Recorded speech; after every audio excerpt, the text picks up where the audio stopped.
Then we have Mobile Lovers, and there's actually a story behind this. So here he's up to his old tricks again. His website had been recently updated with a new piece that's painted on a quaint stone wall on Clement Street in Bristol, United Kingdom, featuring two people in close embrace, but each distracted and checking their phones over the other's shoulders. By the way, there's a bit of a story here. This is done on the wall of basically a boys' club or sort of an orphanage that was running out of money, and Banksy turns up the night after he hears the story and creates this on the only removable surface on this stone wall, which is, of course, a large plywood door, so that they can remove it, auction it, make the money, and the money can go towards the orphanage or the boys' club. Now, like other Banksy pieces, here he uses multiple spray-painted stencils to achieve the subtle details and glow of the mobile devices. In fact, if you really look carefully, what he's doing is he's very cautiously using the bright colors, the bright white and the dark black.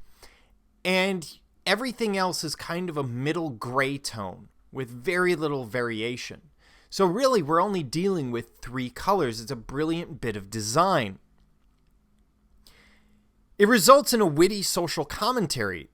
Now, you can look at this multiple ways. You could see this as our phones rule our lives, even in intimate moments where we really should put the phone down and actually be present in life. But maybe that's not the entire story. Maybe it's about being present in general. Maybe it's not just phones, but all distractions.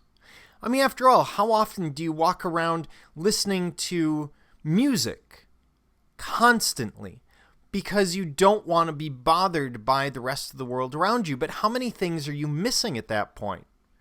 From the sounds of birds to conversations that could change your life. And this isn't necessarily a commentary for one generation. After all, if these phones existed in the 1970s, people then would have been using them as well. So he's talking about the idea of being present and avoiding distraction, being able to put down those distractions when things get important. For example, if you see your lover, the first thing you should look at is not your phone. And in fact, if you go on a date with someone and they're answering text messages, honestly, dump them. Don't accept that. Because the person in front of you should be more important than any message anyone else is sending. Unless, of course, it's that emergency message on the first blind date where it's, hey, should I call and make something up? So to Banksy, the incessant chirping and push notifications have made us partially removed from what's in front of us. And Banksy may be reminding us that it would be beneficial for us to put away our cell phones every once in a while.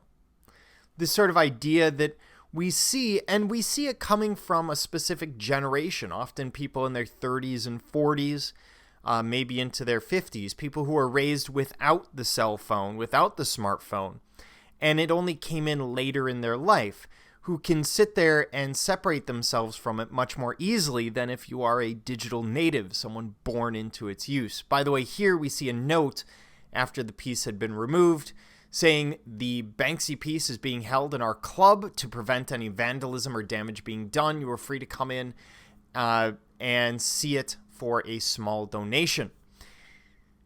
Just sort of giving you context of this piece. Now, there are many other pieces. I want to look at